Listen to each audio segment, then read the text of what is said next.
बिस्मिल्लाहिर्रहमानिर्रहीम अस्सलाम वालेकुम। आप लोग देख रहे हैं यूट्यूब चैनल ऑन विजडम।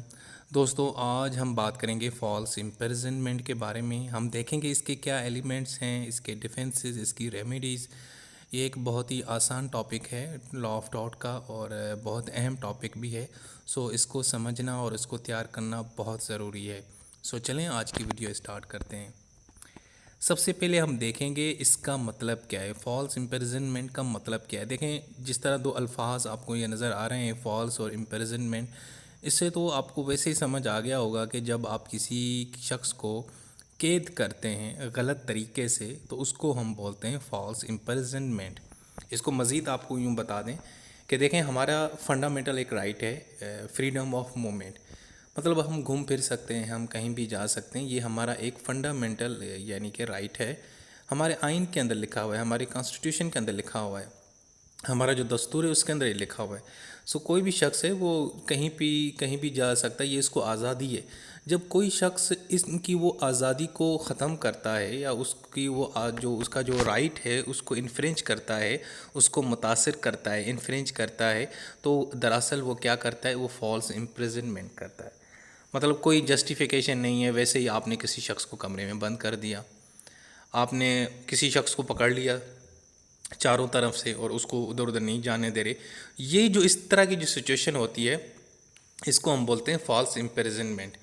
ठीक है, इसका और मतलब ये है कि किसी की मूवमेंट को रिस्ट्रेन करना, रोकना, ये जो चीज़ है ये दरअसल एक क्राइम है, ये एक जुर्म है, ये एक ऑफेंस है।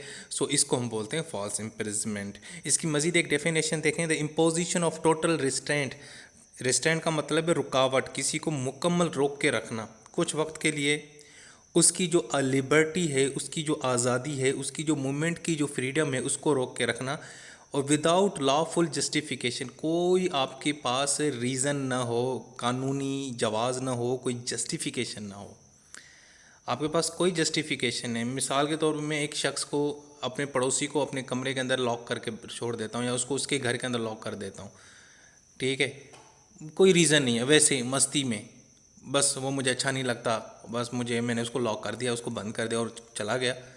एक दो माह के लिए चला गया, बाहर निकल गया, किसी और मुल्क में चला गया। तो ये जो काम है ये गलत है, इसको हम बोलते हैं फॉल्स इम्प्रिजनमेंट।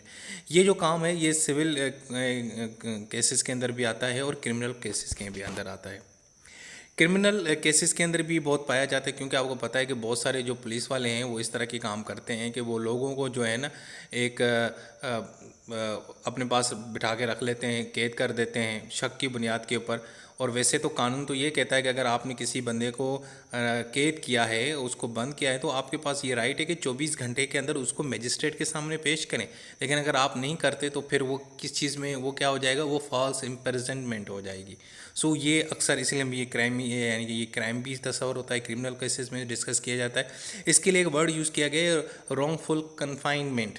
ये पाकिस्तान पीनल कोड 340 के अंदर डिस्कस है, और ये इंडियन पीनल कोड में भी इसी सेक्शन के साथ आई थिंक मौजूद है। 340 के तहत ये सारी चीज़ें इसके अंदर ये डिस्कस की गई है। सो रॉन्गफुल इम्प्रिजनमेंट, गलत तरीके से किसको कैद करना, किसी को रोक रखना, किसी की मूवमेंट को रोकना, ये सारी चीज़ें एक इंटेंशनल टॉर्ट में भी आता है और क्राइम में भी आता है। यहाँ पे मैं आप लोगों को एक चीज़ वाज़ेह करूँ, फॉल्स इम्प्रिजनमेंट में ये ज़रूरी है कि आपको चारों ही तरफ से रोका हो। मतलब आपको एक कमरे में बंद किया हो या आपको रस्सियों से बांधा हो, ताकि आप न यानी कि आगे जा सकें न पीछे जा सकें। अब मिसाल के तौर पे आप रोड पे जा रहे हैं, किसी ने रोड ब्लॉक किया और किसी ने कहा भैया आपने इस साइड से नहीं जाना, अगर जाओगे तो हम तुम्हारी टांगें तोड़ देंगे, हम तुम्हें मार देंगे। लेकिन आप पीछे से जा सकते हो, लेफ़्ट से जा सकते हो, राइट से जा सकते हो। तो इस सिचुएशन को आप फॉल्स इम्प्रिजनमेंट नहीं बोलेंगे। ये तभी होगा जब आपको चारों तरफ से आपको कैद किया हो, आपको रोक के रखा हो।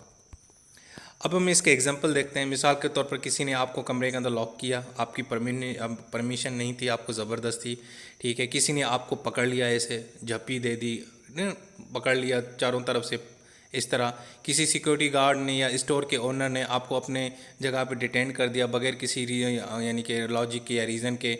इसी के तरीके से आप किसी कंपनी में जॉब करते हैं, आपके मालिक ने आपको रोक के रखा हुआ है कि नहीं तुमने नहीं जाना, बस मुझे शक हो रहा है कि यहाँ पे चोरी हुई है, तो मुझे भी तुम पे शक है, तो तुम लोगों ने यहाँ पूरा दिन रहना है, यहीं जाना नहीं है, तो ये भी भाई गलत काम है, ये भी इसका एग्जाम्पल हो सकता है।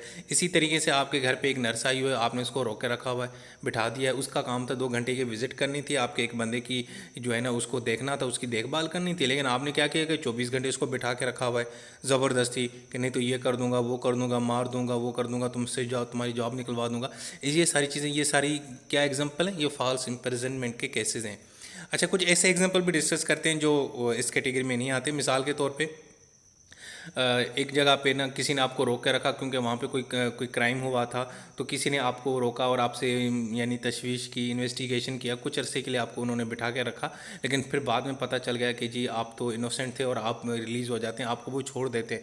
तो आप ये नहीं कहेंगे कि जी आप उन्होंने मुझे यानी फॉल्स इम्प्रिजनमेंट किया, क्योंकि उनके पास एक लॉजिक था, दलील थी, वो कह रहे थे कि यार हम ज़रा ना इन्वेस्टिगेशन कर रहे हैं, हम इसीलिए कुछ लोगों को यहाँ बिठा के रखते हैं ताकि जो है ना हमारी इन्वेस्टिगेशन कंप्लीट हो। इसी तरीके से किसी ने आपका बाजू पकड़ लिया, लेकिन आपको पता है कि आप उसको छुड़ा सकते थे, आपके पास इतनी एनर्जी थी, ताकत थी, लेकिन आपने नहीं छोड़ा, तो ये भाई कोई फॉल्स इम्प्रिजनमेंट नहीं होगी, उसके लिए कोई यानी कि कोई रीज़न होना चाहिए। मतलब आप आप अपने बाजू से छुड़ा सकते थे ना, आप उसको पंच मार सकते थे, आप निकल सकते थे वहाँ से, लेकिन नहीं। ठीक है, ये भी एग्जांपल है। इसी तरीके से एक स्टोर कीपर ने आपको यानी कि जो है ना अपने पास बिठा लिया है, क्योंकि उसने देख लिया है कि आप ना जनाब उससे जब कोई चीज़ कह रहे थे ना कि जी फलां मुझे वो चीज़ दो, तो पीछे से आपने उसकी चॉकलेट चुरा ली, तो उसने आपको बिठा दिया, तो भाई वो तो फिर फॉल्स इम्प्रिजनमेंट नहीं होगी ना भाई, क्यों आपने उसकी चीज़ चोरी की है। ये ऐसे ही है जिस तरह आप रेस्टोरेंट पे खाना खाना जाते हैं और आपने पैसे नहीं दिए होते और वो आपको बर्तन साफ़ करवाता है, या आपको कहता है कि 2 घंटे तक आपने इस किचन रूम में रहना है, तो ये तो फॉल्स इम्प्रिजनमेंट के कैटेगरी में या उसमें कॉन्सेप्ट में फॉल नहीं करता। इसी तरीके से किसी ने आपको कमरे में बंद कर दिया, उसके 2 दरवाजे थे, फ्रंट दरवाज़ा बंद कर दिया लेकिन पीछे वाला दरवाज़ा खुला हुआ है, आप वहाँ से जा सकते थे, तो भाई ये भी फॉल्स इम्प्रिजनमेंट नहीं होगी, क्योंकि मैंने आपको बताया कि इसके लिए ज़रूरी है कि चारों तरफ से आपको कैद किया हो। अच्छा जी, अब हम इसकी एलिमेंट्स देखते हैं। इसके कुछ एलिमेंट्स हैं, अगर ये 3 चीज़ें होंगी, ये कुछ फैक्टर्स होंगे, तो फॉल्स इम्प्रिजनमेंट का कॉन्सेप्ट कंप्लीट होता, अदरवाइज़ ये कंप्लीट नहीं होता। नंबर 1, विलफुल डिटेंशन, मतलब आपने जानबूझकर इसको बंदे को डिटेंड किया हुआ है, पकड़ के रखा हुआ है, सिंपल हो गया। अब उसमें आप फिजिकली, इमोशनली, कुछ किसी भी तरीके से आपने उसको पकड़ के रखा हुआ है। मतलब ये भी होता है ना, बाज़ों का तो आप कमरा बंद कर देते हैं, बाज़ों का तो आप ये कहते हैं कि अगर तुम यहाँ घर से गए तो फलां जगह पे ये है वो है, मतलब इमोशनली ब्लैकमेल करना और उसको अपने पास बिठा के रखना, मतलब विलफुल, यानी आपको पता है, आप जानबूझ के आप उसको डिटेंड करते हो। दूसरा है इंटेंशन, आपकी इंटेंशन बड़ी मैटर करती है भाई साहब। अगर आपके इंटेंशन नहीं है, मिसाल के तौर पर आपको पता नहीं था, आपने ना दरवाज़ा जो है ना बंद कर दिया, किसी का लॉक हो गया, वो बेचारा कैद हो गया, अब वो फॉल्स इम्प्रिजनमेंट नहीं हुई, क्योंकि आपकी इंटेंशन नहीं थी, अनइंटेंशनली आपसे ये काम हो गया। सो 2 फैक्टर तो ये हो गए। तीसरा factor, knowledge of the plaintiff. मिसाल के तौर पे मुझे किसी शख्स ने एक कमरे के अंदर बंद कर दिया, मैं सोया हुआ था और मैं 8 घंटे तक सोया हुआ, मुझे पता नहीं था कि किसी बंदे ने मुझे ना वहाँ पे ना मतलब मेरे कमरे को लॉक करके चला गया है, मतलब वो उसने मुझे कैद में रखा हुआ था, लेकिन मुझे नहीं पता था। तो अगर अब मुझे पता नहीं है कि मैं फॉल्स इम्प्रिजनमेंट में हूँ या नहीं हूँ, किसी ने मुझे कैद किया, तो उसके बावजूद भी मेरी नॉलेज है या नहीं ये मैटर नहीं करता, लेकिन क्योंकि उस बंदे ने मुझे रखा हुआ था, जो डिफेंडेंट था, जो जिसने ये जुर्म किया, उसको तो पूरा पता था कि भाई मैं इसको ना कैद करके रखता हूँ, लेकिन मेरी नॉलेज है या नहीं है ये मैटर नहीं करती, मैं अवेयर हूँ या नहीं हूँ। वो कुछ होते हैं ना लोग सारा दिन काम कर रहे होते हैं, किसी ने कमरे में बंद कर दिया होता है उसको, बेचारा वो सारा दिन कंप्यूटर पर गेम खेल रहा था, उसको क्या पता कि भाई पीछे किसी ने दरवाज़ा बंद कर दिया, किसी ने तुझे ना फॉल्स इम्प्रिजनमेंट कर दिया, तुझे ना डिटेन कर दिया, अपने पास रख कर आ गया, लेकिन उसको पता नहीं होता, अपनी मस्ती में होता है, तब भी वो जो है ना क्या कहते हैं रॉन्ग जो है ना फॉल्स इम्प्रिजनमेंट के कॉन्सेप्ट में जो है ना ये चीज़ फॉल करती है। अच्छा, अब हम इसके डिफेंसेस देखेंगे। डिफेंस क्या है? Number 1, valid arrest. अगर आपको कानूनी तौर पे अरेस्ट किया है, आपने क्राइम किया था, आपको पता था, पुलिस ने सारी कानूनी कार्रवाई करके सारा कुछ करके आपको वो पकड़ रही है और उन्होंने अपनी आंखों से तुम्हें पर जुर्म करते हुए देखा है, सबूत हैं, तो फिर तो भैया आप उस जो इम्प्रिजनमेंट है वो रॉन्ग नहीं होगी, बल्कि वो राइट होगी, सॉरी फॉल्स नहीं होगी, बल्कि वो ट्रू होगी। अच्छा जी, इसके अलावा कंसेंट टू रेस्ट्रेंट, आपने खुद किसी को कहा हो कि भाई आप यार, मिसाल के तौर पर हो जाता है ना बाज़ औक़ात, आप खाना खाने जाते हो, आपके पैसे गिर जाते हैं, वो कहते हैं यार मेरे पैसे तो है नहीं, आप खाना मज़े का खा लिया, तो फिर क्या करते हो, आप कहते हो कि यार मैं ना इधर बैठ जाता हूँ, तुम मुझे ना 2 घंटे तक यहाँ बैठा दो, मेरा छोटा भाई जब तक पैसे नहीं ले आता तुम मुझे यहाँ बैठा सकते हो, मैं यहाँ पर बैठा रहूँगा। तो ये यानी कि आपका भी है कि आप खुद अगर उसको इजाज़त दें। इसके अलावा कोई कॉज हो, प्रोबेबल कॉज है, कोई ऐसा कोई रीज़न हो जिसके अंदर फॉल्स इम्प्रिजनमेंट राज़ी हो, ठीक है। यही है जो रेस्टोरेंट पे खाना गए तो उसने कहा था कि जब आप लोगों ने यहाँ पे 2 घंटे बैठना है भाई, 3 घंटे बैठना है, जब तक हमारा ये नहीं है हमने आपको पकड़ के रखना है, जब तक आप हमें चीज़ें नहीं देंगे, मतलब कोई रीज़न हो। या एक और एग्जांपल मैं दूँ, मिसाल के तौर पे आपने एक बंदे को अपने घर में चोरी करते हुए देखा था, लेकिन आप पकड़ नहीं सकते थे उसको, लेकिन दूसरे दिन वो आपको कहीं मिल गया और आपने उसको वहीं पे बिठा के कैद कर दिया, उस कमरे में लॉक कर दिया, क्योंकि आपको पता है कि ये वो जुर्म है, ये चोर है, इसने चोरी किया था, तो आपने उसको पकड़ा क्योंकि आपके पास एक कॉज है, प्रोबेबल कॉज है, ठीक है। ये तो डिफेंसेस हैं। तो इस सूरत में जो आप अगर किसी को कैद करते हो, कन्फाइंड करते हो, तो वो वैलिड है।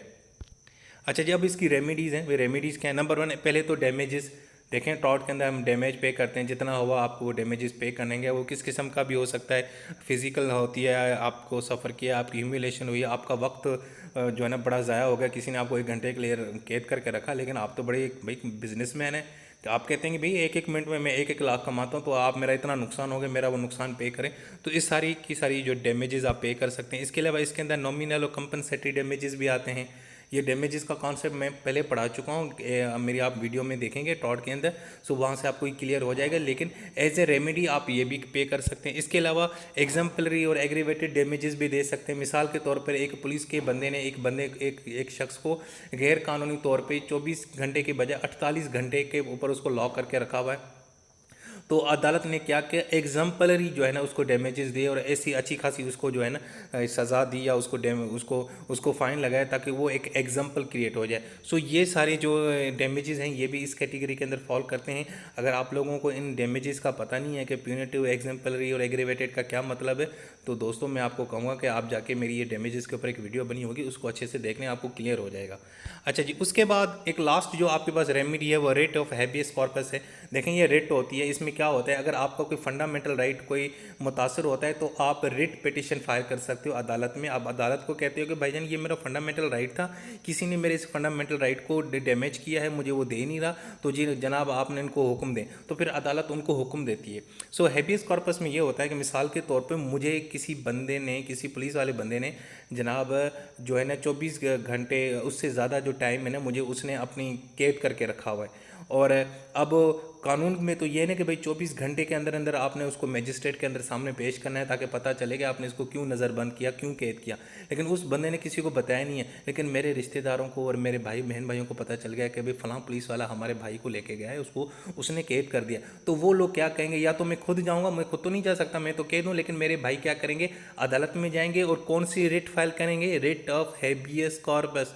और फिर जनाब वो अदालत उस रिट के अगेंस्ट एक रिट यानी कि एक हुक्मनामा देगी और एक ऑर्डर पास करेगी, और उस पुलिस वाले को कहेगी भाई साहब जल्दी से इसको हमारे यहाँ पेश करो और बताओ क्यों उसको तुमने कैद करके रखा है। मिसाल समझ रहे मेरी भाई बात। अगर आपकी फॉल्स इम्प्रिजनमेंट है, और खुसूसन अगर एक पुलिस ऑफिसर ने आपको किया हुआ है, किसी सरकारी बंदे ने आपको कैद किया हुआ है, और वो आपको अदालत के सामने पेश भी नहीं करा, वैसे नज़र बंद किया है, तो जनाब आप रिट ऑफ हैबियस कॉर्पस से जो है ना रिट पिटीशन फाइल कर सकते हैं अदालत में। फिर अदालत उसके में एक हुक्मनामा देगी, और वो हुक्मनामा दे के आपको पुलिस वाले को दिखाएंगे कि भाई साहब ये तो अब अदालत ने हुक्म दे दिया, अब आपको तो हमें छोड़ना ही पड़ेगा।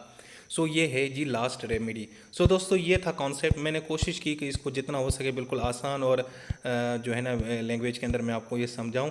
सो ये जनाब है फॉल्स इम्प्रिजनमेंट, इसको ज़रूर तैयार करें, बड़ा आसान कॉन्सेप्ट है। अपनी दुआ में मुझे याद रखिएगा। अल्लाह हाफ़िज़।